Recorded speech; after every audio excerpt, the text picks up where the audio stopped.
Hello everyone and welcome to my YouTube channel. Today we are going to discuss about how to activate eSIM on your iPhone iOS 26. So if you want to use your eSIM because you have do not access to the physical SIM or you are traveling to a different country and you want to use the eSIM in that country, so how you can activate that eSIM. So there are many methods available to activate eSIM on your iPhone. So there are the method is QR scanning. So you can simply scan QR code provided by the network provider, and the second method is as that you can simply activate eSIM by manually. So if you want to activate, so how you can do that? For this, what you have to do, you have to simply watch this video completely. So without wasting any time, let's start the video. So first of all, what you have to do, you have to simply make sure that you are connected to a proper Wi-Fi and internet connection.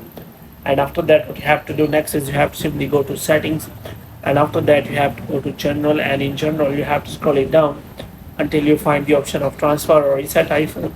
And here you have to click on reset, and you have to reset all of your network settings, and after that you have to go back. Now what you have to do, if you want to simply activate eSIM, then you have to simply go to mobile services, and after that you have to go to down, and you have to search for add eSIM.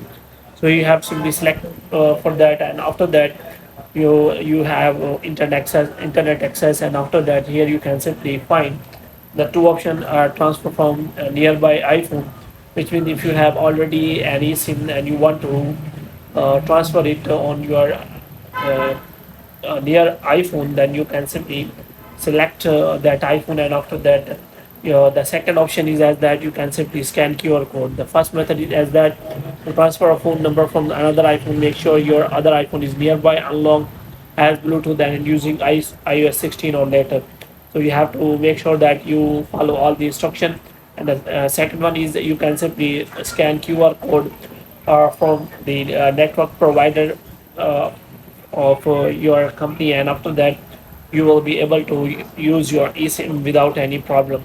So hope you have liked this video. If you get more videos like these, you can subscribe our channel.